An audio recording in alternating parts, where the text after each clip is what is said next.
Eu estava trabalhando muito e comecei a ficar doente, literalmente. Entrava no banco na quinta, saía segunda, entrava na terça, saía na sexta. Era de fato insano. E aí meu pai um dia virou e falou assim, você sabe, né, que você vai morrer, isso não é normal. E chovia em Nova York, chovia. Não tinha metrô, tudo alagado. E olha que eu morava na frente do metrô, mas tudo alagado, não tinha nada, não tinha táxi, não tinha nada. Eu falei, cara, eu vou pro Central Park pegar uma charrete. E eu cheguei de charrete, a cara do Sérgio me olhando assim, falou, cara, você não tá na charrete. Eu falei, tô, era a única forma de eu chegar na reunião. Eu fiquei alucinada com aquelas pessoas. Falei, um dia eu vou trabalhar nessa empresa. E todo mundo falava, você é louca, maluca, não faça isso. Você vai, você nunca mais volta para escritório, você vai perder seus clientes. Então eu comecei a trabalhar com eles e fiquei muito maravilhada, né? Senhoras e senhores, sejam muito bem-vindos a mais um episódio do podcast Direito de Resposta, episódio 134, que abre mais uma trinca dessa nossa sexta temporada. Hoje a gente tem o prazer de receber Daniela Tavares, que é General Counsel da Volaris. Tem uma história muito bacana para contar aqui pra gente. Daniela, prazer te receber no Direito de Resposta. Obrigada a você. Prazer.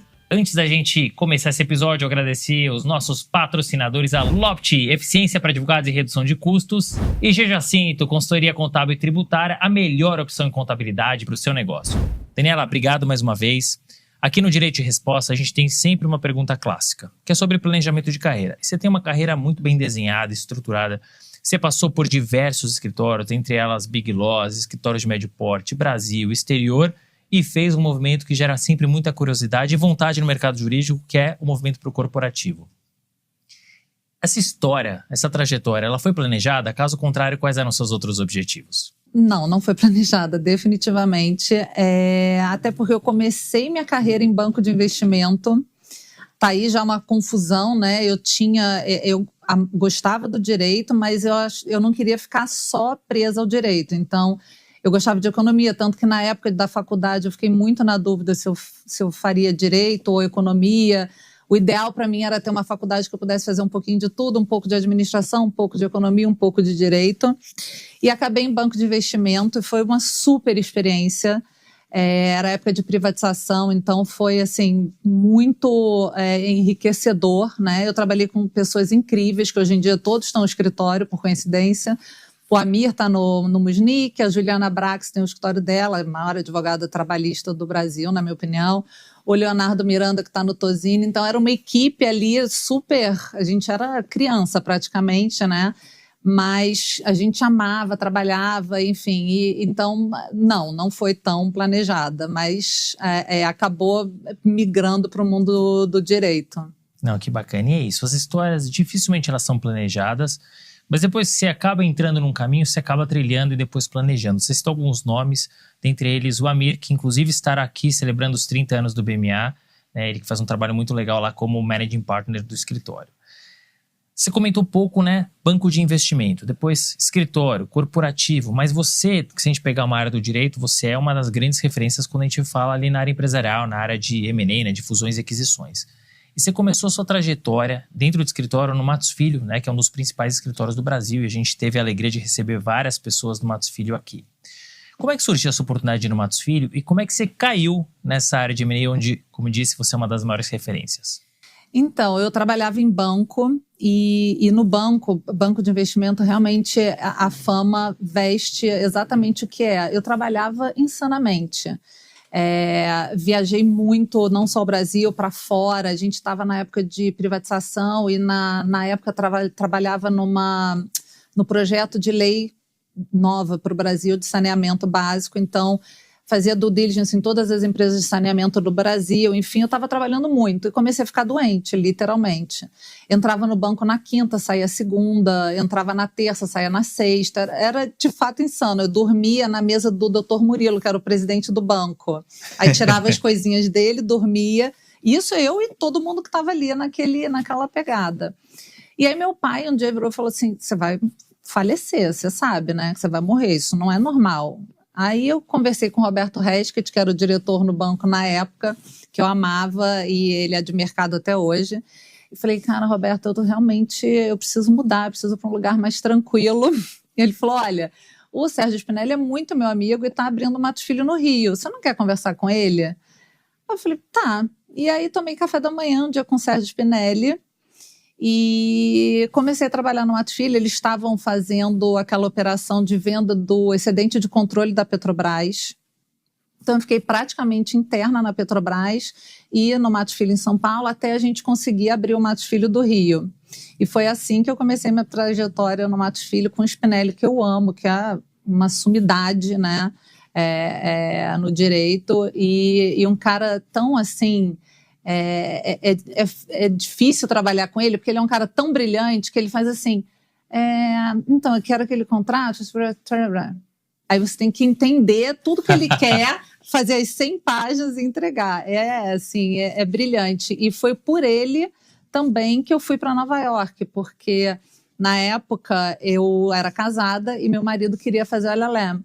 Para minha tristeza, porque assim, eu amava trabalhar no Matos Filho, amava.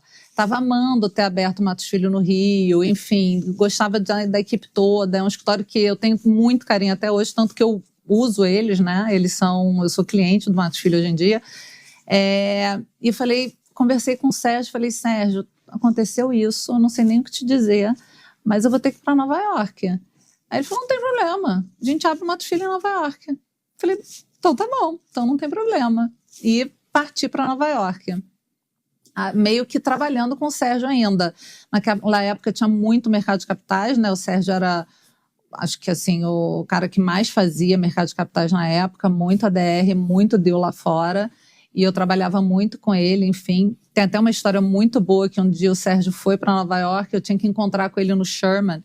E chovia em Nova York, chovia. E não tinha metrô, tudo alagado. E olha que eu morava na frente do metrô, mas tudo alagado, não tinha nada, não tinha táxi, não tinha nada. Eu falei, cara, eu vou pro Central Park pegar uma charrete.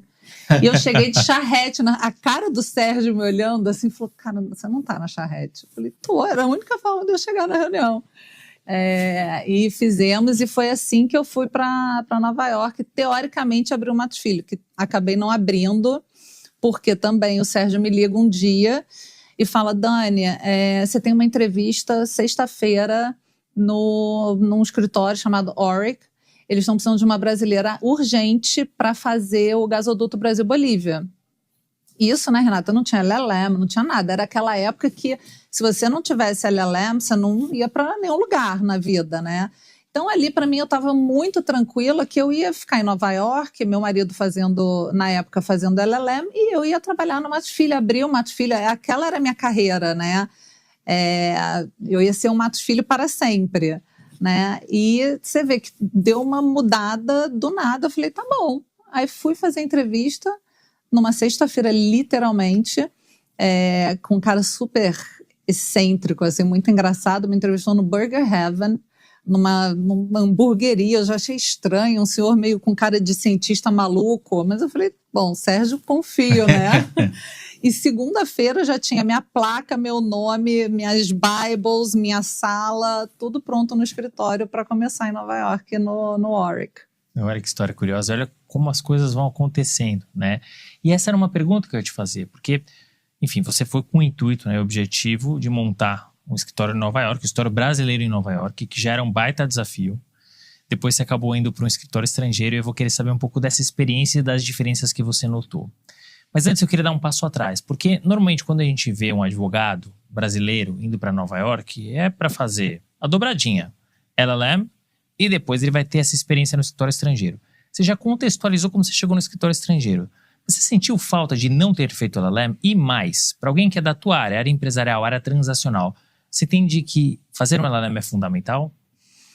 Não. Na época, para mim também foi uma surpresa não ter. Eu acompanhei um pouco o LLM, porque meu marido na época fazia. Então eu acho que ali eu vivi um pouco do que eu acho incrível no LLM, que é do networking, de conhecer as pessoas, de conhecer aquele cara que vai voltar para a Colômbia, vai ter um escritório, do cara do Uruguai, que hoje em dia eu uso disso, né? Porque eu faço América Latina, Portugal e Espanha. Então, o advogado da Colômbia é o cara que estudou com o meu ex-marido agora em Colômbia. Então, eu tenho essas referências. Esse networking eu acho legal. Eu não vivi isso. Eu não acho essencial. Na época, eu tive essa conversa com o Spinelli. No meio eu fiquei 4 anos, né, no Oric. E eles me chamaram para virar regular. Então, para virar regular, eu tinha que fazer o LLM, né? E eu falei, bom, é uma super oportunidade, o que você acha? Enfim, o Sérgio falou, Dani, eu não acho que você, Daniela, tem o perfil, né? Mas se você quiser, enfim, tá com você. Eu não acho que você tem o perfil, mas se quiser fazer... E aí eu acabei, enrolei, e aí acabei não fazendo, né? Aí teve o 11 de setembro, eu morava lá, tinha acabado de ter minha filha nasceu em Nova York. Teve o 11 de setembro, eu fiquei com muito medo, e foi aí que a gente resolveu voltar, né? E então acabei não fazendo LLM. Se eu acho essencial? Não acho. Para você fazer, trabalhar, negociar um contrato, fazer... Não, eu acho que o legal do LLM é isso, é você ter essa experiência de vida, de estar numa faculdade, de conhecer professores diferentes, de conhecer pessoas do mundo todo, que isso é muito legal. E eu acho que assim, eu diria que são 3 pilares, né? A parte do aprendizado, a parte do network e a parte da cultura, né? O que você está vivendo, respirando da cidade. Você viveu 2 dos 3, né? Exato. Então, de alguma maneira ali, a maioria do LLM você viveu, você acabou só não realizando o LLM. Você tem uma trajetória muito interessante em Nova York. Você vai para montar um escritório, acaba brasileiro, mas acaba num escritório estrangeiro. Mas você já tinha tido a experiência no escritório brasileiro. Quando você olha lá para trás, assim, o que você sentiu de bate-pronto, de grande diferença, assim, quando você pensa na cultura do brasileiro, da cultura do americano, do escritório brasileiro para o escritório americano, e quando você decidiu voltar, enfim, por conta do que aconteceu, o que você trouxe de aprendizado na sua mala de volta para o Brasil? Cara, o que me chamou muita atenção, eu não sei se o Sérgio vai ter essas cartinhas ainda que eu fazia para ele, os e-mails, todo mês, com o que eu via de diferente no escritório, né? Mas o americano é sensacional em processos, então, assim, os processos, os procedimentos, você tinha tudo só para trabalhar e sobe lá, né? Então tinha o proofreading sector, então você mexia no contrato naquela época na mão, né? Entregava tudo de noite para o setor lá de proofreading, de manhã estava no seu computador o negócio já todo feito, já marked a versão, a Biblezinha na sua mesa, tudo feito. Você tinha um concierge que você tinha que pintar a sua casa, eles mandavam alguém na sua casa e faziam 3 orçamentos, você escolhia, tinha que reservar no restaurante, alguém fazia por você também. E além desse processo, né, do escritório, eu acho que assim, o que me chamou a atenção foi treinamento. Eu tinha muito treinamento lá. Tanto de finanças quanto de procedimentos né, de dentro do escritório e muito setorizado. Então, o cara que faz dívida só faz dívida. Quem trabalha pelo credor só trabalha pelo credor. Quem trabalha pelo devedor só trabalha pelo devedor. Que é bom e é ruim, né? Mas, enfim, é uma diferença. E outra coisa que é muito diferente lá, no org, pelo menos, eu acho que em todos os escritórios, mas assim, lá você só podia fazer 2 assignments por vez. Pelo menos na minha área, eu estava na área de project, né? Só podia fazer 2 assignments por vez. E aí, uma vez entrou um deal gigante de M&A, que o escritório inteiro estava envolvido, e eu tive que implorar, praticamente chorar para o assigning partner me deixar trabalhar, porque eu já estava com 2. E ele falava, não pode, você não pode, trabalhar mais do que, né, tantas horas, enfim, para você se dedicar àqueles casos. Que no Brasil não tem isso. No Brasil, você está com 10 M&As ao mesmo tempo, tá ótimo. Quanto mais, melhor. Lá, não. Era aquilo ali e era o que você podia manage da melhor forma possível, sabe? E é legal ter essas percepções, né? Porque, de fato, assim, eu sempre falo, você quer saber o que vai ser o mercado jurídico brasileiro? Olha para o mercado americano, que está à frente, né? Não à toa é um mercado que vale 400 bilhões de dólares e o Brasil vale 18 bilhões. Você pode olhar o copo cheio ou vazio, né? E eu acho que o copo cheio é que ainda tem muito espaço para crescer. E a gente pode se espelhar assim no mercado americano, porque é um exemplo, né? E sempre que eu entrevisto alguém que vivenciou o escritório americano, eu gosto de entender um pouco mais dessa cultura americana, do treinamento, da especialização. Então é importante ter essa percepção, né? Aí você volta para o Brasil, depois de 4, 5 anos morando em Nova York. Tem quase que uma reentrada aqui, né, no Brasil, porque muda, primeiro, a cultura brasileira da americana. E depois que você vem para uma Big Law, que é o Demarest, né? Você já tinha vivenciado um Matos Filho, só que volta para uma Big Law. Como é que foi essa readaptação, essa reentrada? E no próprio Demarest, você acaba se tornando sócia. que contou para essas sucessivas promoções? É a pergunta que eu sempre gosto. Recebeu o convite, dormiu, acordou sócia. O que mudou no dia seguinte? Essa é ótima pergunta. Então, eu voltei para o Demarest e logo que eu voltei para o Demarest, eu acho que eu fui a segunda ou terceira advogada brasileira que foi para o Warwick. O Warwick não era aquele Magic Circle de Nova York de receber advogado brasileiro, né? Então, de fato, eles não tinham essa experiência. Quem tinha ido antes de mim, nem advogada mais era, virou cantora, literalmente migrou para uma outra área. Então, eu acho que eu virei meio um hub aqui no Brasil de casos e clientes do Warwick, né? E lá conheci muita gente, eu pedia para trabalhar em muitos casos, eu burlei a regra várias vezes. Então, acabei conhecendo muita gente, tanto no Warwick da Europa, o Pierre, que era de Paris, também é um senhor, já deve estar aposentado, um doce, eu trabalhei muito com ele. Então, tudo que tinha de Brasil, eu acabei virando referência. E quando eu voltei para o Brasil, eu continuei com esse networking e continuei provocando isso. Eu ia para a Europa visitá-los, eu ia para Nova York visitá-los, e acabei sendo um ponto de cliente para eles. Então, eu acho que eu fui uma sócia bem nova, inclusive, no Demarest. A minha assembleia de sociedade deve ter sido bem conturbada, porque eu não era prata da casa, eu tinha chegado há pouco tempo, né? E virei sócia muito nova. Eu acho que é legal, né? Quando você... em todos esses lugares, eu acho que eu sempre tive bons anjos da guarda, sabe? E mais do que você estar numa placa, é você... se espelhar nessas pessoas. Então, no Warwick, eu tive a Mary Rose Bruce-Witz, que é a minha musa inspiradora, é uma mulher super interessante, uma advogada americana, mas fala português, fala espanhol, trabalhou em operações super interessantes na América Latina toda, super, sabe, uma mulher incrível de se inspirar. E no Demarest eu tinha o Aires, que era um português também muito legal e muito divertido, que meio que foi meu anjo da guarda ali me guiando, sabe? Nessa jornada. E quando eu virei sócio, o que tem de diferente, eu acho que aí você entra naquele ambiente da sociedade, que você não é só aquela advogada que vai bilar, vai trabalhar, vai rever 3 contratos e negociar os deals. Você vai ter que se organizar para ver quem está com quem é quem, como é que a sociedade vai...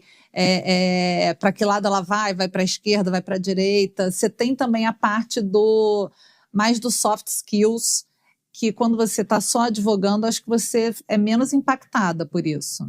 Não, realmente o que eu sempre falo, quando você vira sócia, né, ou recebe o convite, você já é na prática, né?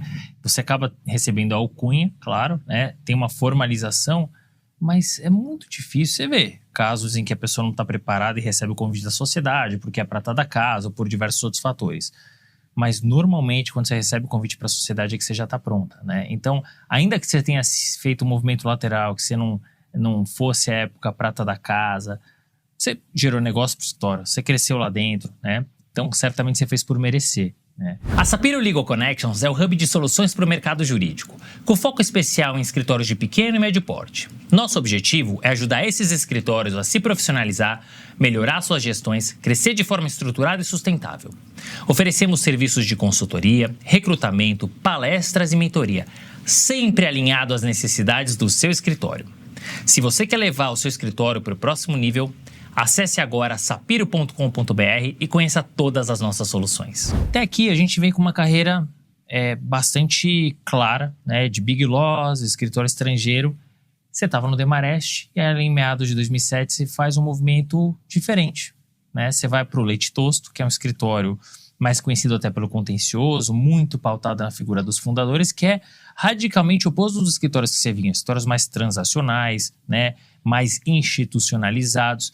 Por que você decidiu fazer essa mudança e o que você notou de diferença logo que você abriu o Leite Tosto Rio, né? Como é que foi essa experiência da abertura e principalmente da cultura, da dinâmica de uma Big Law para o Leite Tosto? Então, ali no Leite Tosto foi uma proposta irrecusável, de fato. O Ricardo Tosto é um cara muito interessante, né? Ele é muito conquistador, é um cara brilhante, né, no trato. E ele me deu um desafio, que era montar a área de M&A num escritório contencioso. Ele falou, aqui é contencioso, é isso, você quer o desafio? E até meu filho de 6 anos, eu tenho uma filha de 23 e um filho de 6, né? Até meu filho de 6 anos já leu que eu sou uma pessoa movida a desafios. Ele fala, mamãe, duvido você deixar eu comer Nutella hoje. Duvido. Então, até ele já sabe. Então, o Ricardo usou um pouco dessa técnica. Eu quero ver você montar um M&A aqui. E aí, aquilo me moveu, enfim. Eu fui com a minha equipe toda para o Leite Tosto e montamos a área de M&A. De fato, é diferente a cabeça do advogado contencioso para a cabeça do advogado empresarial.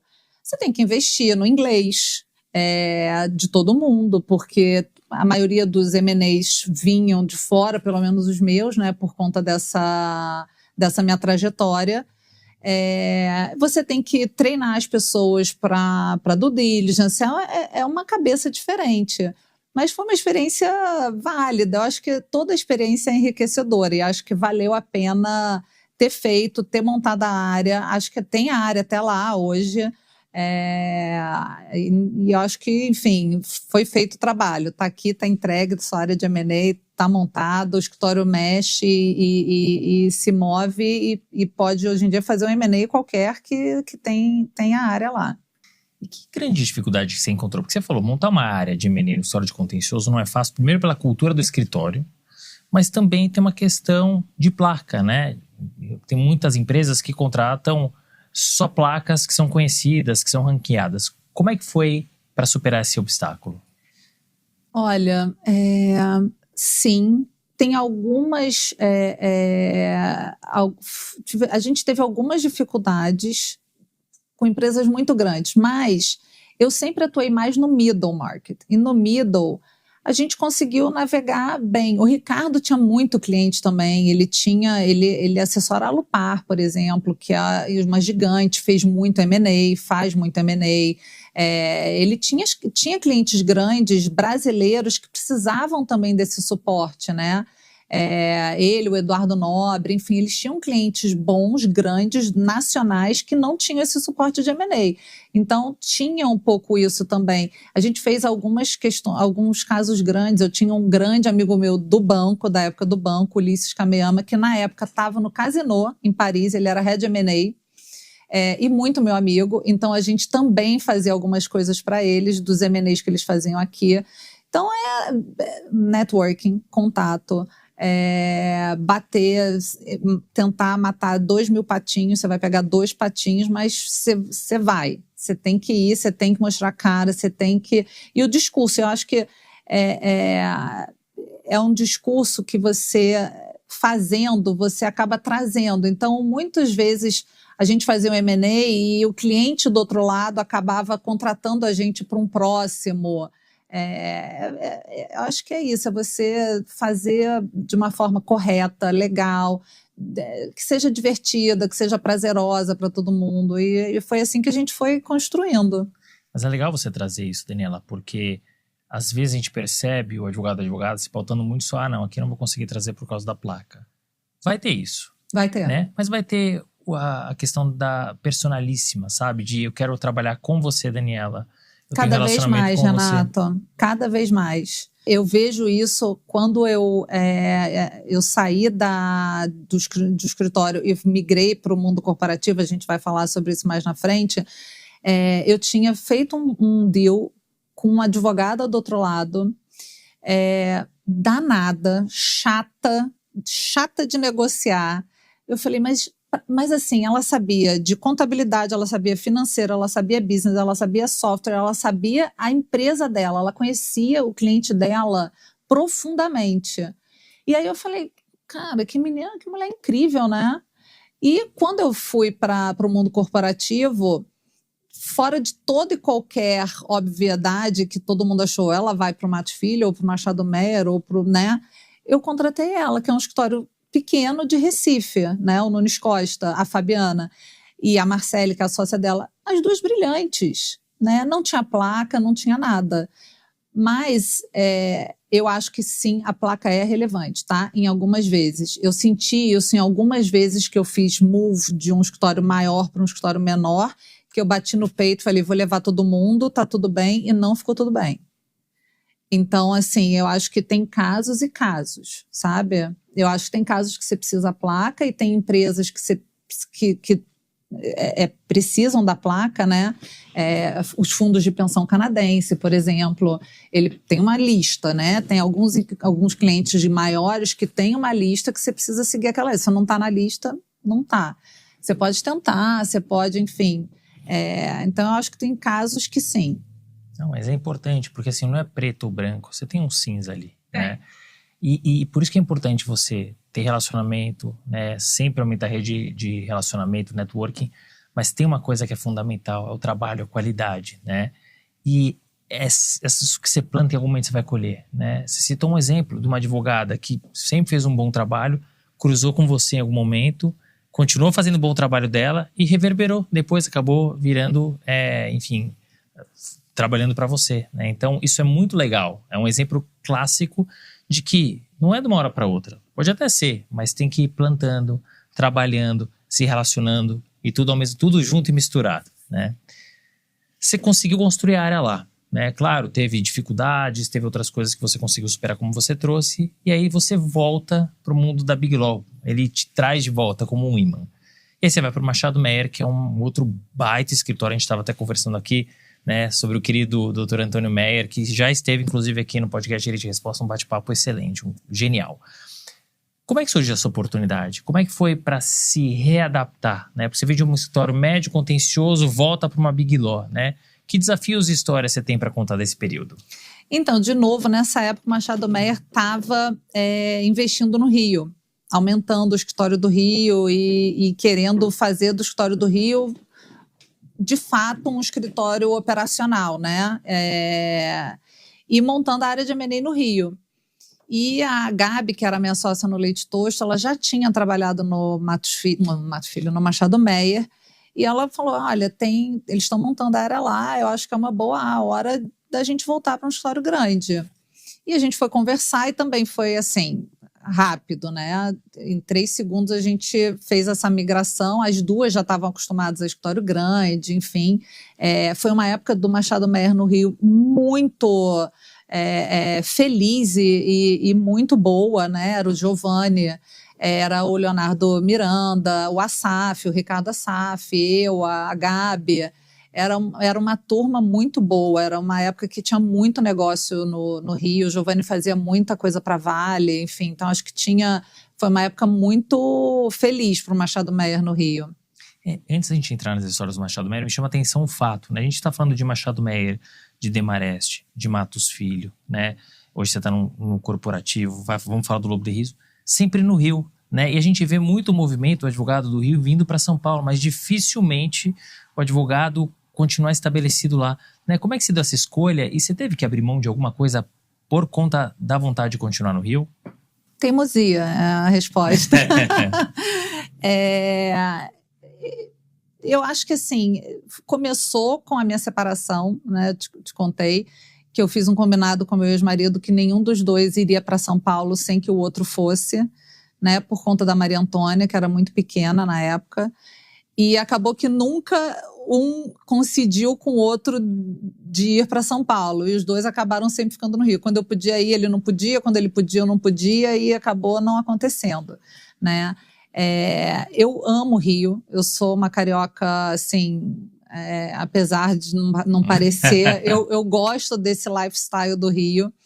E eu acabei, por conta disso, né, da Maria Antônia tá no Rio, enfim, fazendo muito essa ponte de segunda a quinta. No Matos Filho eu tinha um hotel perto ali do escritório que eu ficava, uma parte hotel. Depois eu casei pela segunda vez, meu marido morava em São Paulo, então ele ficava indo para o Rio e eu vindo para São Paulo, enfim, ele tem casa em São Paulo, então agora depois ficou até mais fácil, né? Essa transição. A minha filha foi morar fora, na Austrália, 1 ano, eu fiquei bastante tempo, mas nunca me mudei, nunca assumi essa mudança completa.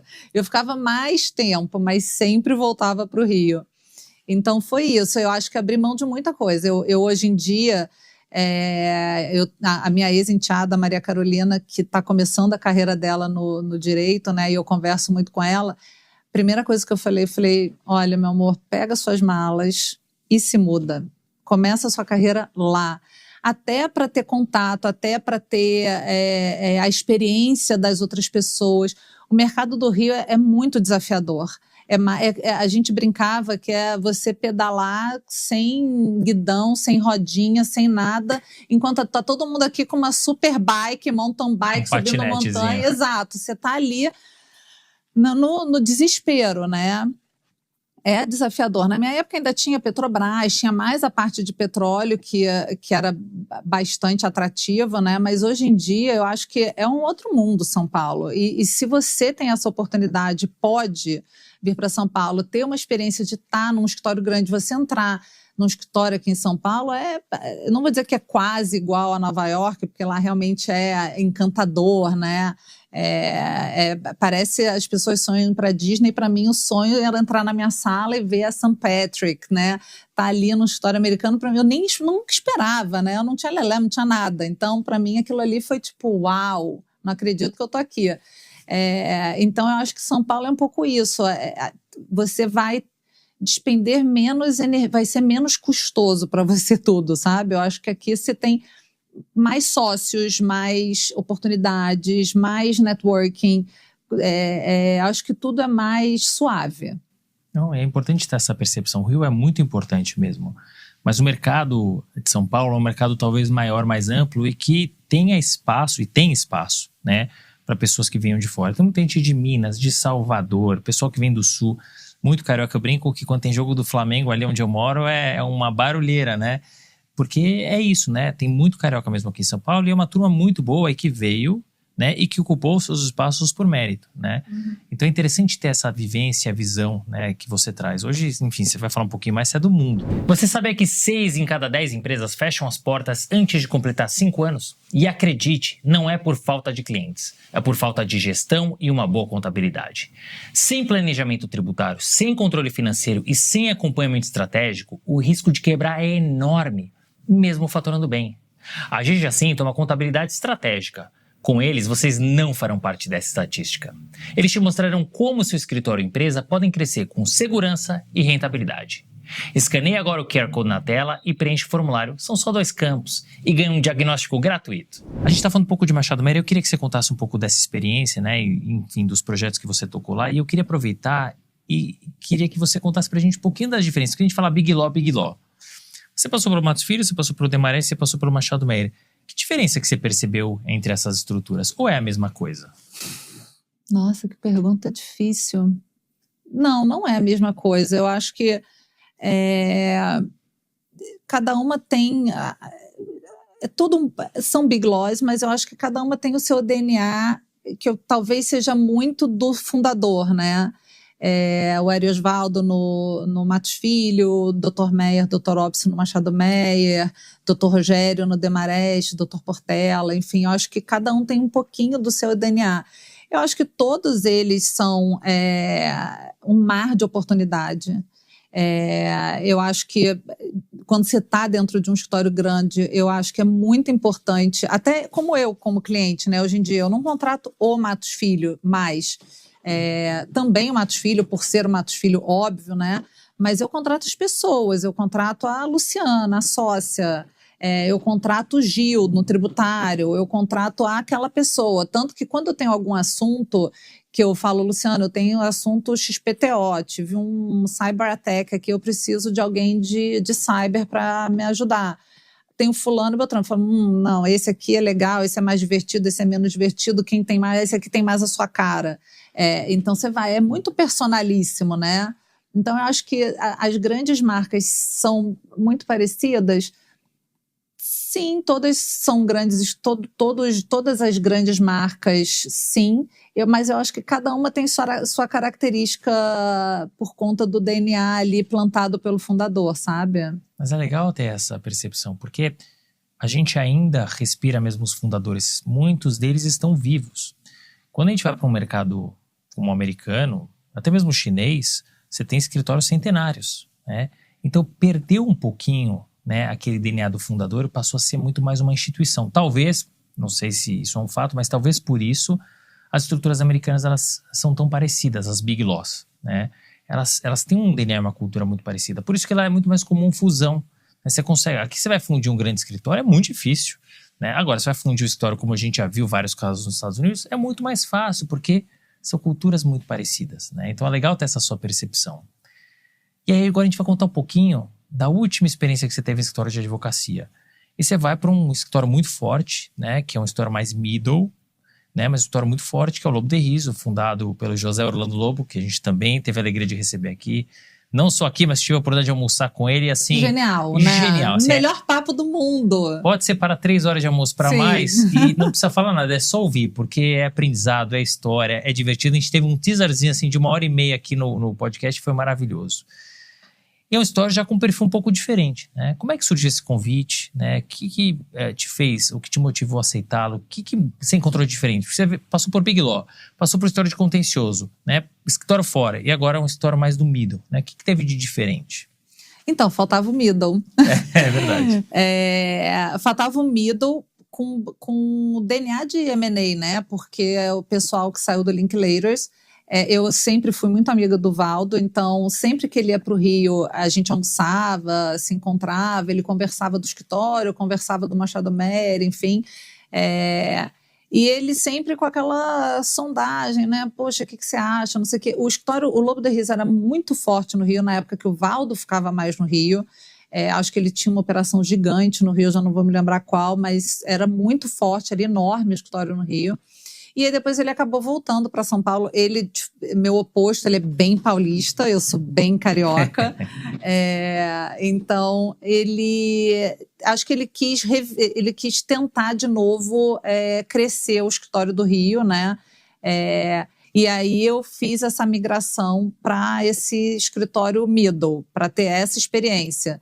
De novo, os desafios, né? E falei, não, vamos lá, vou tentar. E foi uma outra experiência.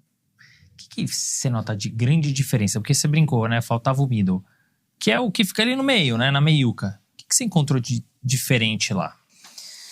Eu acho que o middle...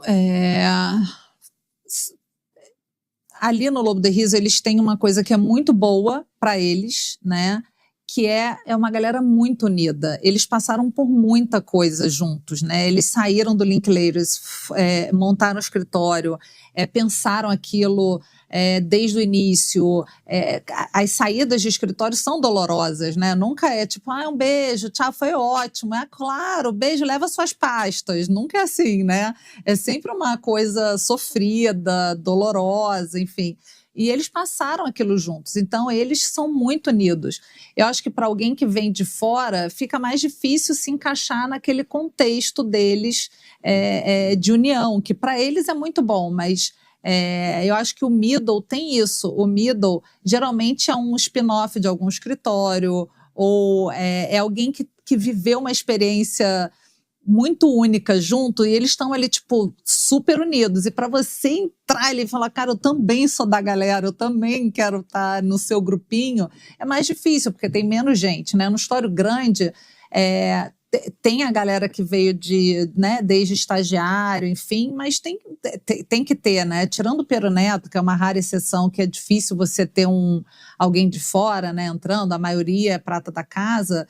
Nos escritórios grandes você tem que ter, porque não dá, né? A rotatividade, enfim, o crescimento. Você tem outras Danielas que não são pratas da casa, né?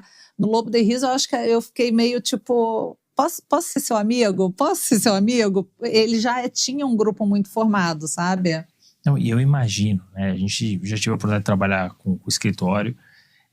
E eu tive, inclusive, você falou do Pinheiro Neto, a alegria de ajudá-los na primeira movimentação lateral da história deles, que agora foi o Tomás Paiva. Uau! E assim, eu percebi o cuidado que eles tiveram, né, porque eles têm que trazer a pessoa, justificar internamente, né, para que a pessoa seja absorvida da melhor maneira possível. Já é um movimento difícil, né? Isso a gente está falando do Pinheiro Neto, né, que é a exceção. Uhum. Quando a gente fala do Lobo de Riso, né, eles já trouxeram e continuam trazendo vários sócios laterais. Mas tem muito disso que você trouxe, né? O escritório ele foi pensado lá atrás, né? O José Orlando Lobo pensou desde o começo, né? Como é que seria esse planejamento, como é que seria a sucessão, e ele acabou fazendo a sucessão dele. Então, tem muita razão no que você traz, né? E não é muito fácil você conseguir encaixar, mas você fala, levanta a mão, eu quero brincar também com vocês, né? Por favor, me deixa brincar. Então, acho que tinha isso. Eu tinha já... E eu acho que quando você entra também, né, refletindo hoje, isso aqui é quase uma terapia, né? Ótimo. É isso, essa é a ideia. Tá. Quando você entra com o seu time, com seus deals, com seus clientes, etc., é mais difícil, né, você se encaixar, porque... você acaba que você tem o seu mundo ali, e não é essa a ideia é você se emaranhar ali, né? Aquela gordura emaranhada, não aquela na beiradinha, né? Não faz muito sentido. Então eu não sei muito bem, eu não tenho a fórmula mágica, mas eu sempre que eu fiz esses movimentos, eu fiz com a minha equipe, eu sempre fiz questão de fazer com a minha equipe, desde a minha secretária até todo mundo. Ou vai todo mundo ou não vai ninguém. Já teve um escritório que eu fui chamada e tinha prova, já nem me lembro, tinha prova, e um sênior meu, que é brilhante, hoje é sócio de escritório, enfim, não passou na prova. E aí me ligou o fundador e falou, olha, tá tudo certo, enfim, mas, cara, ele não vai poder vir, porque ele não passou na prova. Eu falei, então não vai ninguém.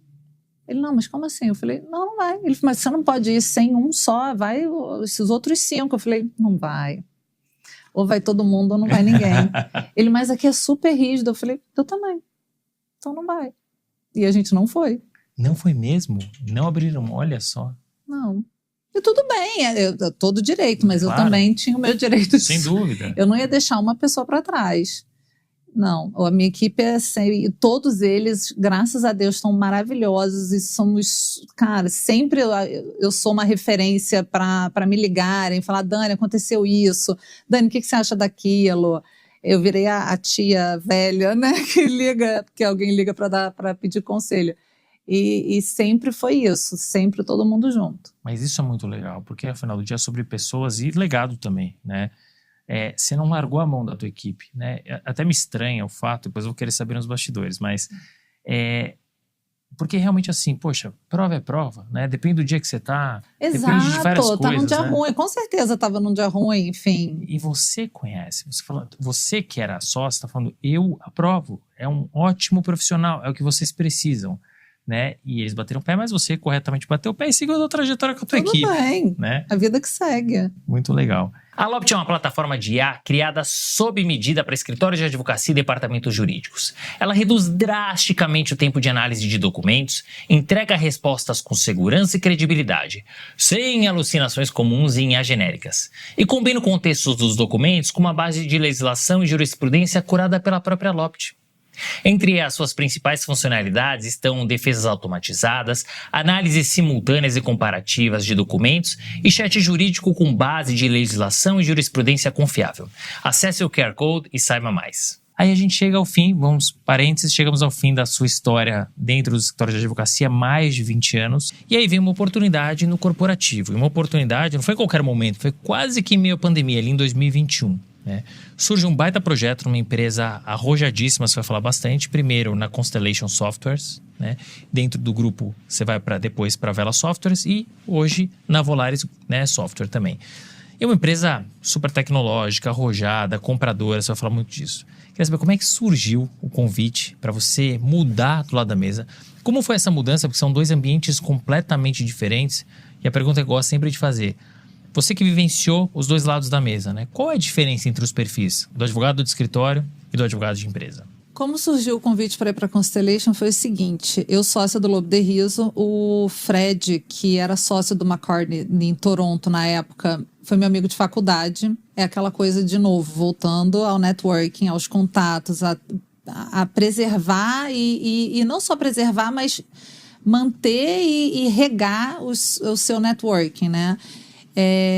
O Fred, ele me deu 2 clientes assim gigantes na minha vida, né? Um foi quando eu ainda estava no Machado Meyer, que era uma empresa de energia solar, que também me ligou e assim, Dani, você tem uma procuração em português e inglês?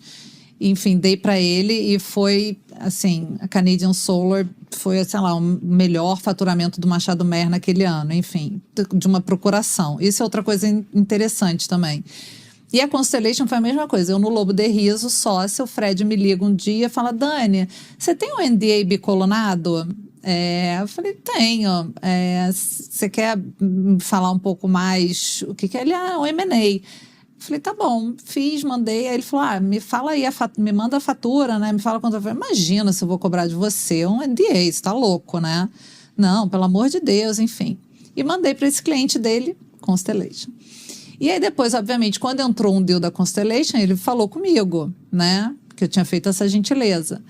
E fiz o primeiro deal, conheci a Constellation. Quando eu conheci a Constellation, e assim, a minha carreira toda, eu me considero uma sócia com muita captação, né? Não era, talvez não fosse um Valdo, ou um Guerra, ou enfim... mas eu tinha uma belíssima captação minha vida inteira e gostava, né, de fazer essa coisa de hunt, né, de ter cliente. Então, conseguia me alimentar bem em todo o escritório que eu fui. Então, esse move de empresa era, assim, totalmente inapropriado para mim. Não era nada meu perfil, nada. Só que quando eu fiz o primeiro deal com a Constellation, que o General Counsel me ligou, da Volaris até o Steve, eu fiquei tão impressionada com ele.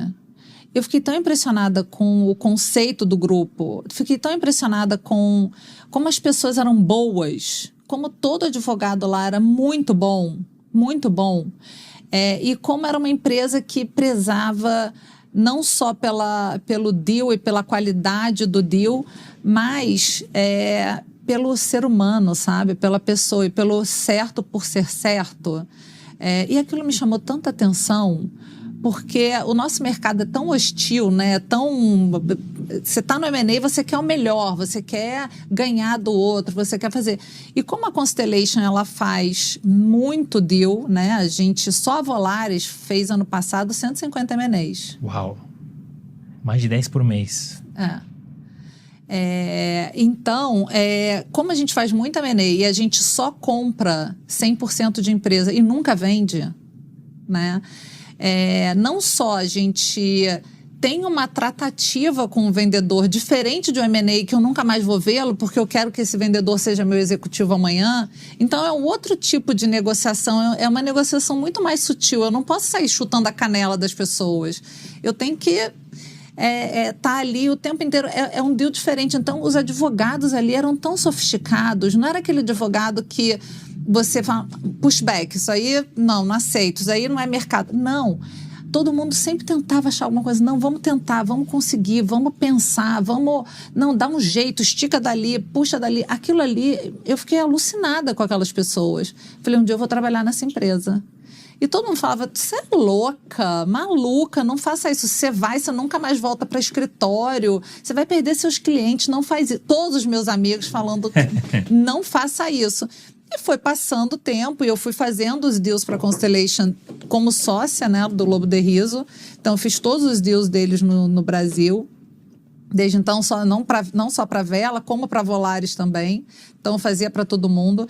E acontece que na Constellation é muito atípico, as empresas competem. Então, a Vela compete com a Volaris, que compete com a Perseus, que compete, enfim. Elas competem, a não ser que seja uma das empresas que seja nichada, né? Porque tem a Cultura, por exemplo, que é nichada em agro. Então, ela não compete com ninguém, né? Mas, tirando essas que são nichadas, as outras competem, porque hoje eu faço M&A de educação a mineração, a tudo. Eu não tenho um nicho específico, né? Então, eu comecei a trabalhar com eles e fiquei muito maravilhada, né? E a gente teve um deal que começou muito grande, que era o turning point para eu ir para Volaris, né? E ele morreu na pandemia. E aí... eu fiquei arrasada, enfim, mas falei, tá vendo, não era para eu ir. Era para eu continuar em escritório, enfim, e vida que segue, tá tudo bem, etc. Só que a Vela precisou de um advogado. E eu falei, cara, eu quero ir. E eu pedi um waiver pro General Counsel da Volaris, falei, olha, a Vela tá precisando, eu posso, né, ir para lá? Ele falou, poxa, mas a gente tá quase com faturamento para você vir para Volaris, né? E eu acabei indo para Vela. né? E assumi a Vela como diretora jurídica. Mas foi uma decisão difícil nesse sentido, de muita gente falando, nossa, você vai e não volta, porque se você quiser voltar, você vai ter que reconstruir sua carteira de cliente de novo. O que você vai fazer com seus clientes? E aquela história toda. Então, mas para mim era muito... Eu queria muito trabalhar com aquelas pessoas. Eles eram muito competentes, muito humanos. Eu me lembro que nesse deal que morreu na pandemia, né, não tinha na proposta do Lobo de Riso, por acaso, na proposta que eu fiz para eles, não tinha nenhum fee, nenhum desconto, né, ou nada do gênero por conta do deal morrer. E eu me lembro que eu liguei para o Steve e falei, olha, Steve, o deal morreu, eu sabia que o deal ia voltar depois da pandemia, né, que era uma questão de comunicação. Eu falei, olha, deixa eu te dar um desconto aqui, um bom desconto, 30%, 40%, porque o deal morreu, enfim, e depois eu sei que vai voltar. Ele, de forma nenhuma. Não tem determinado lá, não tem desconto. A gente tem como política na Volaris, we don't squeeze our lawyers. Eu quero que você esteja bem feliz e que você goste de trabalhar comigo. Eu falei, mas eu já gosto, mas o correto é eu te dar um desconto. Ele me dá um desconto, mas, por favor, 15% no máximo. E eu falei, cara, que pessoa diferente, né? Você não cruza com pessoas assim normalmente. E aí eu falei, cara, essa empresa é diferenciada. E não errei, acertei. É legal você contar essa história, acho que é um grande exemplo. Eu sempre falo também, se você gosta de um prestador de serviço, paga bem. Que ele vai te tratar, ela vai te tratar muito melhor, né? Não é ganhando ali no detalhezinho, apertando, tirando um pouco a margem. Você sabe que me contaram uma história esses dias do Roberto Justus, olha que curioso. Ele queria fazer alguma coisa numa papelaria, e aí ele apertou o cara, e o cara fechou, mas ficou com uma cara muito chateada. E ele perguntou pro cara, ele falou, por que você tá com essa cara? Ele falou, porque eu tô precisando de clientes, eu tirei toda a minha margem, eu vou negativar, vou ter prejuízo nesse projeto para poder te atender. Ele falou, então senta aqui, vamos conversar. Enfim, renegociou de modo que ficou muito bom para a pessoa da papelaria e, enfim, virou cliente, acho que do Justus por 20, 30 anos. Então, acho que é um exemplo legal que você traz, né? Acho que é uma coisa separada, mas mostra um pouco de quem é a empresa. As pessoas que lá estão mostram o que é a empresa. Com certeza. Fora que você seguiu também o seu faro, né? O seu sexto sentido, falou, poxa, você tinha muito a perder, é um fato, né? Tava bem, tava escritório, tava faturando, tava crescendo. Você abriu mão de tudo isso porque o teu feeling, contra tudo e contra todos, vai. E acertou, né? E lá você está hoje, e muito feliz, né? A gente já conversou bastante.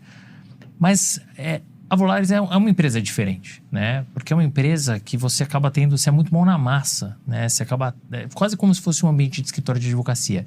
Isso é comum nas empresas? Isso é diferente? O que muda no perfil dos profissionais? A Volaris, o Puni, que é esse cara que é advogado, que migrou para a área business, agora ele é M&A, né, Group Leader da Volaris, uma das pessoas que me fez mudar, né, pro grupo.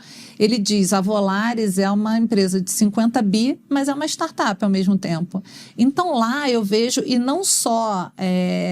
por ser a Volaris, mas todas as empresas do Grupo Constellation, né? Então, quando a gente entra, a gente faz um onboarding, que você faz um treinamento, eu faço treinamento de finanças, de contabilidade, de marketing, de professional service, de AI, de cyber, de tudo. Não é aquela coisa, você é advogado, você só faz direito. Não, minha querida, você tem que saber de tudo um pouco.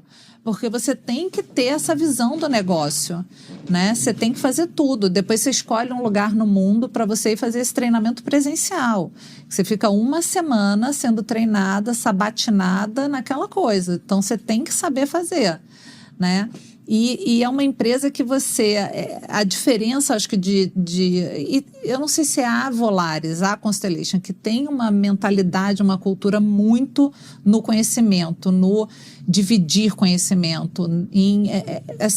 É inquestionável. Então, eu tenho treinamento toda semana, eu todo mês viajo para algum lugar do mundo para ser treinada ou para reunião de diretoria, enfim... Mas o treinamento acho que é a essência da Constellation. Não só o treinamento, como a descentralização também. Então, agora, por exemplo, no grupo, teve uma divisão, né, de líderes, porque a gente já comprou muita empresa no Brasil, porque um líder não pode ter muitas empresas, porque senão engessa. Então, é tudo rápido, a decisão é rápida, não tem pergunta para 5 pessoas, sobe, desce, quem diz é lá em cima. Não, toma atitude, segue a sua vida, não precisa me dar satisfação, só me liga se tiver algum problema. E eu acho que quando você dá esse tipo de responsabilidade em ambiente para as pessoas, elas elas acabam florescendo e trabalhando com mais prazer e dando o melhor delas, né? Então, eu acho que o ambiente de uma empresa, acho que ajuda muito. Se tem diferença para escritório, eu acho que na empresa você tem essa capilaridade, você entra primeiro no deal. Então, quando eu contrato um escritório para fazer uma due diligence, eu já negociei a LOI, eu já entendi o business, eu já conversei com o advisor. O escritório entra numa fase depois, né? Então, eu acho que você, dentro de uma empresa, você acaba mexendo um pouco em tudo, que era um pouco lá atrás, quando eu comecei minha carreira, que eu queria fazer um pouco de business, um pouco de administração, um pouco de direito, um pouco... Eu acho que na empresa você tem essa oportunidade. E como a Constellation é uma empresa que compra, né, que está sempre fazendo M&A, não é uma empresa que você faz um M&A a cada 3 anos, que eu acho que eu talvez ficasse mais entediada. Eu faço M&A o ano inteiro, o tempo inteiro eu estou fazendo M&A, seja aqui, seja na América Latina, seja supervisionando alguém do meu grupo em algum outro país. Fiz Nova Zelândia esse ano, dando algum tipo de palpite, direto ou indiretamente. Só para a Constellation eu já devo ter feito uns 50 M&As. Uau, é muita coisa, né? Você sabe que você traz um ponto bastante interessante, né? E eu queria até aproveitar e fazer a pergunta do nosso patrocinador, da G Jacinto Consultoria Contábil e Tributária, que é justamente sobre esse tema. Porque você fala sobre o advogado ter uma visão do direito, jurídica, mais de finanças, de contabilidade, de business. O quão importante é essa vivência, por exemplo, na contabilidade? Vai pegar um ponto específico. E como fazer para se desenvolver, né? E os parceiros, o quão importante eles são nessa área? Cara, eu diria que é mandatório, Renato. Mandatório. E eu descobri isso da forma mais difícil possível. É mandatório. Eu contratei tem uns 3 anos, eu estava na Vela ainda. O CFO de uma das empresas da Vela, ele é professor de contabilidade da Universidade de Minas. Eu contratei ele para me dar aula particular de contabilidade. Porque eu sentia falta disso. Eu acho que faz falta para você, não só no mundo jurídico mesmo, você ter noção de contabilidade, para você discutir um NTA, para você discutir um earn-out, para você discutir cláusulas do contrato, para você ter um pouco mais de visibilidade, até numa questão da própria empresa. Eu acho que é essencial. Um pouco de finanças, um pouco de contabilidade, eu acho que é mandatório. E eu acho que para você é uma carreira muito competitiva o direito, né? E tem muita gente brilhante, muita gente boa. Eu acho que para você se destacar, você tem que fazer mais, né? Porque se você faz só o artigo 15 da Lei dos SA, acho que você pode ser um bom advogado, advogado, você vai trilhar. Mas eu acho que o direito te dá tantas oportunidades para você ser tanta coisa, né? A gente já tem vários advogados CEOs de empresa, você tem essa possibilidade. A Constellation tem muito essa mentalidade de você andar dentro das empresas Constellation, né? Para qualquer área que você quiser. Não tem essa, mas porque você é advogado você não pode fazer A, ou porque você é A, você não pode... Não, você pode ser o que você quiser, desde que você seja bem treinado, desde que você faça bem feito, entendeu? Então, eu acho que quando eu entrei num lugar que eu me sentia, né, liberta para poder crescer e poder aprender um pouco de tudo, sem aquela coisa, não, isso é meu, isso você não pode. Então, se você não faz marketing, você não pode fazer marketing. Você sabe aquela coisa, você não é tributário, você não pode mexer no tributário, você não é administrativo, você não... Mas eu quero saber. Porque, no fundo, o cliente está se reportando a mim. Eu sou o ponto focal dele. Então, eu quero entender um pouco tudo, porque se ele me ligar um dia, eu não quero chegar e falar assim, isso eu não entendo. Deixa eu passar para o fulano. Eu quero poder conversar com ele e falar, agora a gente precisa de mais detalhe, eu vou chamar o fulano. Porque eu vou até, obviamente, a página 5. Eu não tenho como saber de tudo. Mas saber um pouco de tudo, eu acho que engrandece o seu trabalho. Sem dúvida. E a tal da visão holística, né? Você não vai conhecer tudo com a máxima profundidade. Não é um escritório onde você é especializado naquele tema e você vai mergulhar com tudo.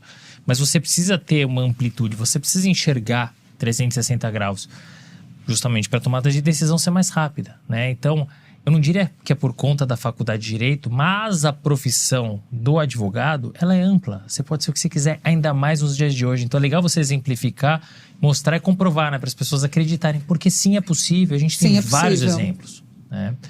Vou fazer uma outra pergunta de um tema polêmico do nosso patrocinador da Lopt, que é uma ferramenta de inteligência artificial. E esse é um tema, polêmico porque... Enfim, vai substituir o advogado, não vai substituir o advogado? Como é que vai impactar o mercado? E é isso que eu queria ouvir de você. Você é uma pessoa super antenada, atualizada, passou por vários escritórios, viu vários modelos, está numa empresa que é muito forte da área de tecnologia. Como que você enxerga a inteligência artificial e, na sua visão, como é que ela vai impactar o mercado jurídico? Eu sou velha, né? Então, essa parte da tecnologia, juro, é puxado. Mas, de novo, a Constellation está treinando a gente em AI de forma recorrente, né? Mês que vem eu vou para Montreal, vai ter um summit de jurídico, financeiro não, jurídico, RH e marketing. E cada área teve que montar o seu AI. E a gente está há 2 meses trabalhando nisso. É desafiador, né? Tem um programador para gente, para ajudar, enfim, mas a gente teve que desenvolver, fazer. Então, assim, a inteligência artificial está aí.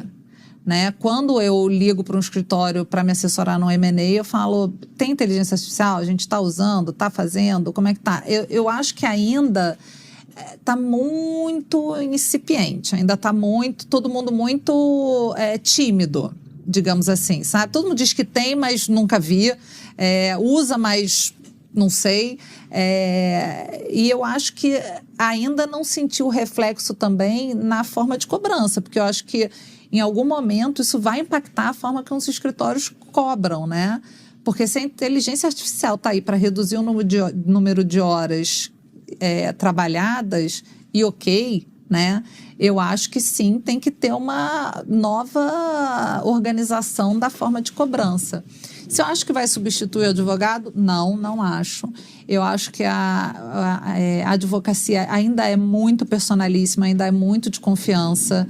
Eu acho que tem muito ainda do contato, da confiança, de pensar fora da caixa. Eu uso a inteligência artificial. A gente criou uma Navolaris para o jurídico, né? É super boa, enfim, mas ela rateia bastante. Eu ainda me acho melhor que ela, então eu ainda olho, ainda dou umas corrigidas, enfim, eu não acho ainda 100% não, mas eu acho que sim, vai usar bastante. Eu conheci um escritório de Porto Alegre, que agora ele está até em São Paulo, o Garrido, é um menino jovem, assim, também, ele assessorava um vendedor, né, de uma empresa que a gente comprou. Cara, que menino interessante, sabe? Super jovem, né? Super antenado. Tudo dele era AI já há 2 anos atrás. Ele já estava antenadíssimo. Ele já não tinha estagiário no escritório dele, porque tudo era AI. Ele faz com programas e planilhas, enfim. Então, ele é um escritório super à frente do tempo dele, né? Então, eu acho que esses pequenos escritórios e middles, eu acho que eles vão navegar essa AI com mais facilidade. Eu acho que os escritórios grandes, a minha percepção de fora é que tem muita gente ali para você administrar com AI. Eu não sei como vai ser essa organização. Não sei, eu acho que no menor você mexe mais rápido e com menos impacto, talvez. Mas não acho que vai substituir, não. É o que eu sempre falo, né, de escritório grande e pequeno. Né? Escritório grande é um transatlântico. Você vai virar, mas demora mais para virar. Escritório menor é uma lancha, né? Então você consegue virar muito mais rápido. Compacto com a tua visão. E tudo, e tem o seu lado bom e o seu lado ruim nos dois, né? Por óbvio, né? Tem benefícios e malefícios nos dois, mas é isso. Eu acho que os menores, eu já recebi algumas ligações de escritórios menores já totalmente AI. Tipo, olha, eu quero fazer sua due diligence, isso aqui é tudo de AI, é o que eu sou desconfiada. Então eu fico, não sei se eu quero, totalmente AI também não. Mas alguns escritórios, todos menores, né? Não, é isso. E a AI, ela veio para ajudar a gente. Se a gente enxergar como uma rival, é só a gente sair perdendo, né? Se entender que veio para nos ajudar e não vai nos substituir, vai mudar a gente de lugar, vai colocar aqui no estratégico, que é o que você falou. Maravilhoso. Tem coisa melhor, mais divertida do que você fazer a parte estratégica Exato. do direito, da negociação, de fazer um contrato bonito, de você ter uma outra parte que você tenha prazer de pensar com a pessoa e não ficar no, pushback isso daqui é mercado. Não sei. Você construir com outra pessoa, falar, cara, a gente achou juntos uma solução que é bom para mim, é bom para você, é bom para o seu cliente, é bom para minha empresa e tá tudo ótimo. E se você não tem alguém pensante do outro lado para ficar naquela, né, quem sabe faz ao vivo, que você coloca aquele contrato e fica no drafting session ali com a pessoa, o AI não vai fazer isso. O AI não vai virar para o seu cliente, como eu vejo muitas vezes os vendedores, aquele olhar do vendedor para o advogado, tipo, eu posso isso? E o cara fala, pode. É essa confiança que o AI não vai ter. Ele não vai ter esse olhar para ele e falar, pode, isso você pode aceitar. Ou não, isso você não pode aceitar e eu sugiro isso. O AI não faz isso. É isso, porque tem esse quê humano ainda, né? Então, quando você fala da negociação, ainda tem a interface humana que faz toda a diferença, né? Importante ter essa sua visão. E eu vou até dar 5 acessos do nosso patrocinador da Loft para você conhecer a ferramenta, uma ferramenta muito bem treinada, que eu tenho certeza que você vai gostar, depois eles vão te contatar. A gente passou aí por 2 temas polêmicos, né? De um pouco de formação, um pouco da parte de inteligência artificial. Vou pegar leve, prometo agora. Pelo escritório, pela empresa, você participou de inúmeras operações. Tem alguma que é mais emblemática ou mais especial para você? Se sim, por quê? E teve alguma que você citou, né, brevemente, né? Uma que acabou não rodando e, enfim, que você esperava que acontecesse. Se você puder também contar uma história do lado bom e do lado ruim, vai ser ótimo. Então, teve essa pela Volaris, que é uma empresa muito grande, seria o game change da Volaris no Brasil. E por conta da pandemia, é um senhor de idade, né? E ele, na época, ninguém conseguiu vir para cá, ninguém viajava, né? E não teve o contato físico. É aquilo que a gente estava falando sobre a inteligência artificial, que faz falta, faz diferença. Quando você compra uma empresa de software, geralmente que é a minha área, né? Que tem os fundadores, que aquele cara é praticamente o filho dele, ele quer deixar aquele legado, ele pergunta 1000 vezes se vai ter demissão de empregado, ele está preocupado com aquilo, ele está preocupado com o nome da empresa, ele tem essa preocupação. Quando não tem o contato e tudo, isso fica fragilizado. Então ele ficou com medo, né? Cautela. E não vendi. E foi assim, eu tinha trazido dinheiro para o Brasil, convertido em real. O closing era numa segunda, eu estava com dinheiro na conta na sexta-feira e ele, sexta de noite, falou, não vai ter deal. E aí foi assim, tá bom, tudo bem, mando o dinheiro de volta, enfim, foi uma tristeza. E logo depois teve esse deal que acabou, foi o deal que eu voltei para Volaris, que eu saí da Velho e migrei para Volaris. Então fechamos esse deal, né? Mas ele ficou ali no limbo. Um outro deal que foi muito legal foi o deal que eu estava em Nova York e era esse deal gigante dessa empresa japonesa que o escritório inteiro estava, que eu tive praticamente chorar pro assigning partner me deixar participar. E foi incrível, porque aí eu tive contato com todo mundo, do mundo inteiro, vários sócios, enfim, foi muito legal.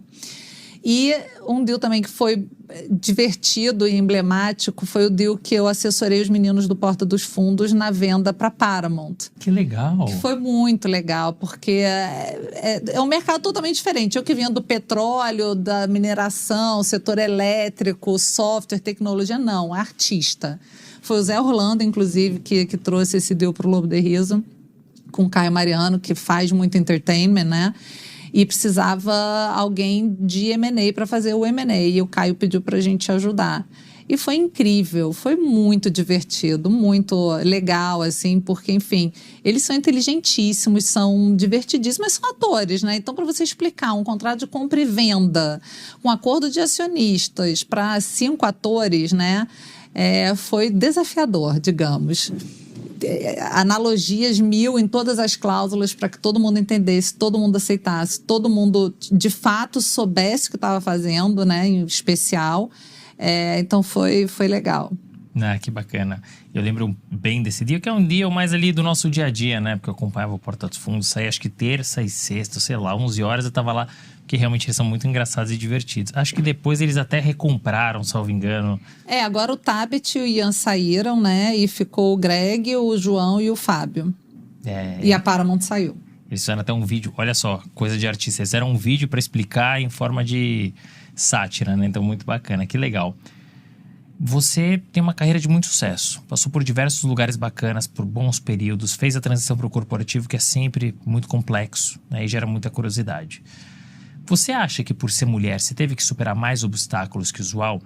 E esse é um lado da moeda. O outro lado da moeda é que você é mãe, né, você citou, né, de uma menina de 20 e pouquinhos, de um menino de 6 anos. Né? Como é que é a maternidade num ambiente de alta performance como jurídico e tão demandante? Como fazer para girar tantos pratinhos? Então, é a habilidade de saber qual pratinho você vai deixar cair naquele dia. Você fala, esse dia vai cair esse dia vai cair aquele, aí você vai colando, vai deixando, vai subindo. Até conversando com a minha filha, né, eu fui para a formatura dela agora no mestrado em neurociência, que ela mora na Califórnia, e eu falei, cara, e eu tava vindo de uma batida de viagens e tudo, falando, meu Deus, eu tô traumatizando meu filho, né, que eu tô fora um tempão. Aí eu falei, Maria Antônia, você ficou muito traumatizada com as minhas ausências, né, minhas viagens? Aí ela olhou e falou, 0 trauma. E eu não tenho nem a visão de uma mãe ausente, pelo contrário, eu tenho uma visão de uma mãe que trabalhava muito. Me deu paz no coração. Falei, era isso, entendeu? É um pouco isso. É você passar uma visão de uma pessoa que trabalha muito, né? Porque nas vezes que a gente eu estava demais com ela. E com ela eu nem trabalhava em casa. Hoje eu ainda trabalho em casa, né? Ainda faço home office, que é a empresa no Canadá. Agora, se eu enfrentei desafios por ser mulher, com certeza absoluta, absoluta. É um mercado muito machista, é um mercado difícil. Eu acho que na minha época ainda mais, muito mais, né? Acho que hoje em dia isso está mais conversado, está mais trabalhado. Os escritórios têm, acho que vários comitês pelo menos o Machado Meyer tinha o Comitê das Mulheres. Eu acho que todos os escritórios têm. Eu sei que o Nutozini tem também, porque o Léo, que é muito meu amigo, me fala, enfim.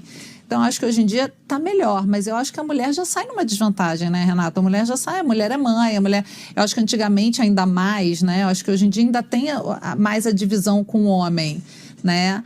Mas eu acho que sim, eu acho que é um mundo mais machista, eu acho que é um mundo ainda muito masculino. O meu mundo ainda é de tecnologia, imagina. É praticamente masculino, eu acho que ainda tem muito isso. Mas eu acho que está apaziguando. Eu acho que agora está bem melhor do que estava antigamente. Eu, quando morava em Nova York, tinha muito aquela coisa do sexual harassment. Era aquela época, 99, 2000, anos 2000, que tudo era sexual harassment. Se eu estava no elevador, entrava um sócio, ele não entrava. Se tinha um homem, ele não entrava. E para mim, né, pra gente brasileiro, eu olhava maluco, gente. Tipo... Eu estava uma vez no escritório, essa história é ótima, tarde da noite, num Project Finance, era um sócio chamado Chris Moore. E era bem tarde. E aí eu fui na copiadora para pegar um negócio brasileira, né? Falar tudo mexendo na pessoa, né? Eu meti a mão nele e falei, eu vou pegar um café, você quer? Ele levantou as mãos, e eu levantei as mãos também. Ele, you cannot touch me. Você não pode me tocar. Eu falei, eu só tô perguntando se você quer um café. Aí ele, não, eu não quero um café. Eu tá bom. Aí depois ele falou, Daniela, você tem que parar com as suas mãos, você fica tocando nas pessoas. Eu falei, desculpa, eu juro que eu não vou mais tocar. E toda hora eu ficava assim com a mão. Então tinha isso. Eu tinha um chefe lá, o Paul Emerson também, que uma menina, uma associada, acusou ele de sexual harassment. uma coisa sutil, assim, mas que eu tive que fazer um deposition, porque eu trabalhava com ele também para perguntar se eu me sentia sexual harassed, porque ele me chamava de sweetheart, porque ele era, tipo, tinha 135 anos naquela época, ele era um senhorzinho, cientista maluco, sabe? Porque ela se sentia mal, ela não gostava, e ela fez uma queixa formal. Então, eu acho que foi o extremo, né? Aquela época do tipo, ninguém pode tocar em ninguém, ninguém entra no elevador com ninguém, nananã. E aí eu acho que as coisas foram se ajustando, né? As pessoas foram entendendo que é bom esse equilíbrio, é bom você ter mulheres opinando também, é bom você dar essa oportunidade. E é difícil para a mulher, é difícil você estar na escola do filho, você ver o que tem de material, o que não tem, ir na reunião, ir no médico, ir no... e ainda estar no escritório, não é fácil. Eu acho que a mulher parte dessa complexidade, entendeu? Então, e eu tive 2 experiências extremas, né, Renata? Eu tive uma filha em Nova York com 28 anos, né? E eu tenho tive um filho com 45, né? Já, tipo assim, minha filha, não é mais idade, minha querida. Tipo, o que você está pensando da vida, né? Então, eu tive esses 2 extremos. E quando eu queria muito ter um segundo filho, que eu casei de novo, meu marido também queria. E eu falei, eu vou tirar de letra. Eu tive uma filha em Nova York, trabalhando loucamente num escritório americano, sem ajuda, sem mãe, sem pai, sem babá, sem nada. Nossa, isso aqui para mim vai ser com torre gêmea caindo, com pó branco do lado da minha casa, com metrô explodindo. Isso aqui para mim com babá, empregada, mãe, pai, vai ser facílimo. E totalmente errado. Totalmente equivocado. Pé, errado. Foi muito difícil, porque na época, eu não realizei que você como sócia, eu como senior, como International Associate na época, né, eu larguei minha caneta, tranquei minha sala, beijo, tchau, daqui a 6 meses a gente se vê. Meu telefone não tocou, mas assim, nem 1 minuto. Eu acho que só recebi flores e tipo, que bom que a sua filha nasceu, parabéns, beijo, a gente se vê. Só. Porque eu também saí do escritório para o hospital diretamente, né? Com a pessoa do RH falando, Daniela, você não pode ter neném aqui, você está ciente, né? Eu falei, não, estou ciente. E você vê como culturalmente é engraçado, né? A diferença de homem e mulher. Na época, a gente estava fazendo um financiamento com uma empresa no Brasil. E o CFO, na sexta-feira, eu liguei para ele e falei, olha, eu tô começando a ter trabalho de parto, eu tô indo para o hospital, o closing era na terça. Ele falou, não tem como segurar um pouquinho? Falei, no caso não, senhor, porque eu já estou com dilatação, inclusive eu estou largando o telefone para ir para o hospital ter a neném, inclusive, não dá para segurar, mas vai acontecer, está tudo certo, eu já mandei todos os e-mails, enfim, está tudo bem. E quando eu tive o Francisco aqui, eu falei, bom, vai ser fácil, né? Só que você como sócia, você é o centro daqueles clientes. Eles não querem falar com o sênior, muitas vezes querem falar com o sócio. E como eu estava tocando, é óbvio que tinham outros milhões de sócios, mas é a coisa do personalíssimo. Não adianta você falar, olha, tem o Guerra, que é uma sumidade, tem o Valdo, que é uma sumidade, tem o Zé Orlando, que é maravilhoso, todos, né, é maravilhoso. Não, mas eu quero falar com você, eu falei com você toda a minha vida. E isso eu não medi bem. Então, foi desafiador, porque eu tive o Francisco e tinha muita coisa. E tinha que... assim, o bom e ruim, né? O ruim porque eu tinha essa responsabilidade, tinha que trabalhar um pouco também. E o bom porque também mais velha você sai daquela coisa, quantos cocôs, quantos xixis, dormiu, não dormiu, quantas horas, etc. Também te dá uma distraída, mas foi mais desafiador do que o mais jovem, no caso. É interessante você contar essas histórias, tanto dos obstáculos, que é importante dizer, né? Que a sociedade é machista, o mercado vem melhorando, né? É o que a gente ouve, né? E a gente vê realmente esse movimento. Mas tudo que você passou, né? Porque, enfim, certamente você trouxe aqui, teve que superar mais obstáculos. E a maternidade, idem, né? É um peso para a mulher nesse aspecto, é mais coisa para a mulher. Né? É uma insegurança, né, Renato? Você vai ter que se afastar, você não vai estar trabalhando as mesmas horas que os seus outros sócios vão estar. Não tem como, é humanamente impossível, entendeu? E você como mulher, para ser uma mulher que capta também... eu não posso sair para jantar com um cara da mesma forma que você pode, sabe? Você tem que... Aí você tem que levar uma outra pessoa, você tem sempre que pensar, se planejar. Ou você pode fazer, né? Mas você se planeja, então você não marca jantar, você marca café da manhã, mas você não vai fazer um monte de coisas que, né, um sócio pode fazer para fazer captação que você, como mulher, não vai fazer. Não vai sair toda noite para jantar, porque você tem marido, você tem filho, você tem que cuidar da casa, porque fez o dever, não fez o dever, passou na prova, não passou na prova, enfim. Então, eu acho, sim, que é mais desafiador. Sem dúvida. E quando eu falo do peso da maternidade, é muito do tempo, né? Porque suga um tempo, né? E aí você vai ter que, você falou, qual pratinho que vai cair hoje, né? Porque a maternidade, ela não é só quando é o bebezinho, continua sendo, né? Não, minha filha hoje está no doutorado e continua sendo minha filha, Sem né? dúvida. Foi comemorar o aniversário na Costa Rica, entrou num teco-teco. Aí eu fiquei, meu Deus, teco não pode ir de carro. Ah, não, porque o avião é lindo à vista. Eu falei, minha filha, pelo amor de Deus, teco-teco na Costa Rica não, meu amorzinho. Pega um carro, aí você já fica com um taquicardia. Então, não tem sempre idade. Sempre será filha, sempre será filho, né? Então, sempre será filha. É legal ter essa visão, essa percepção, né? E você trazendo a verdade nua e crua, né? E isso serve de exemplo para as nossas ouvintes, né? Serve como inspiração também. Então, obrigado por ter compartilhado conosco. Você tem uma trajetória muito bacana, né? Você se arrepende de algo que você tenha feito e até onde você quer chegar? Me arrependo. Sabia que eu me arrependo de não ter feito a LLM? Pode parecer esquizofrênico com o que eu falei, mas eu me arrependo porque eu acho que seria um ano, assim, uma experiência boa. Eu queria ter vivido aquela experiência, sabe? Um ano sem trabalhar. Imagina, eu trabalhei minha vida inteira, né? Desde muito cedo. No segundo período da faculdade eu já comecei a trabalhar. Então, eu trabalho há muito tempo, mas isso é engraçado que você vê que o fruto não cai longe da árvore, né? Minha filha aplicou para o doutorado e, apesar dela ser americana, por essa coisa de Trump, de cortar recurso dos labs, enfim, ela ficou com o PhD dela suspenso e ficou super nervosa e tudo. Eu falei, Maria Antônia, tira um ano sabático, vai viajar, sua mãe pode, né? Seu pai pode, tipo, viaja, sai, vai pra praia, vai surfar, vai, sei lá, skate, faz alguma coisa. De jeito nenhum. E ficou.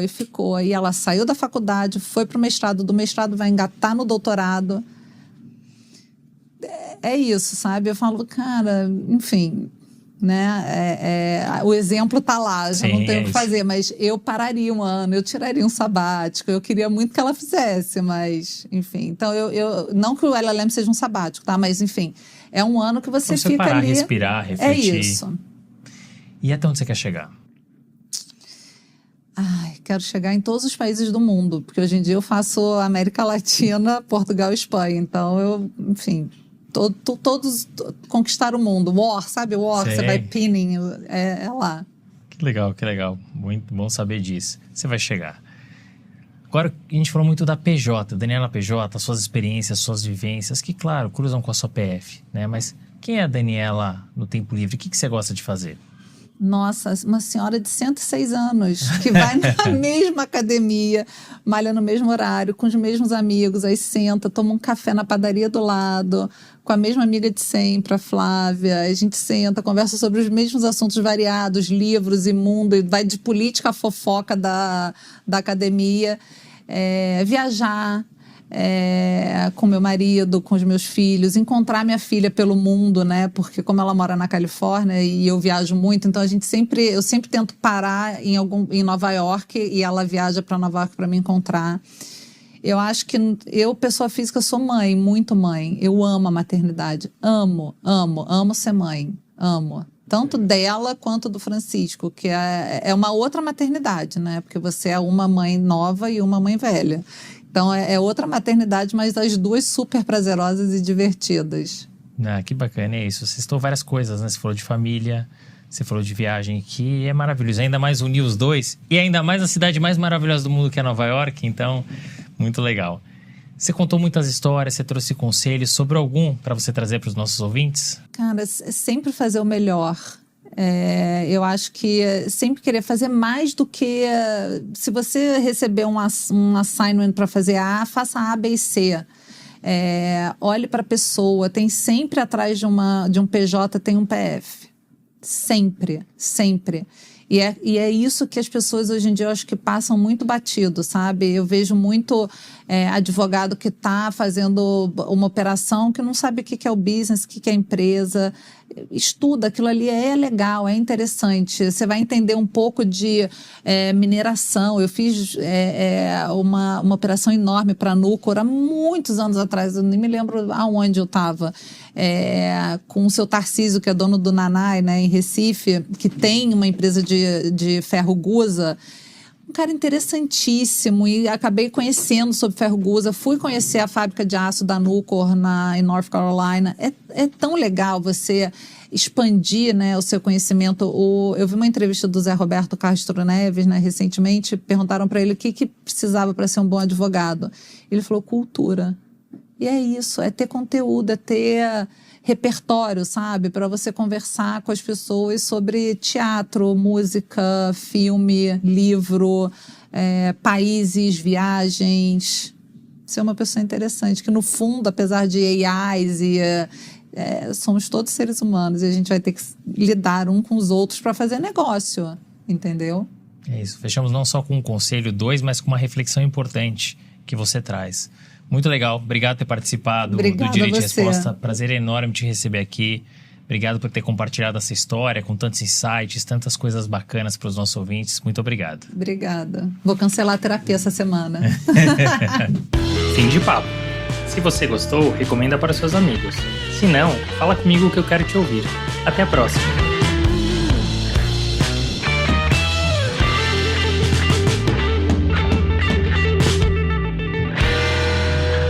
Este podcast foi editado por Felipe Mux.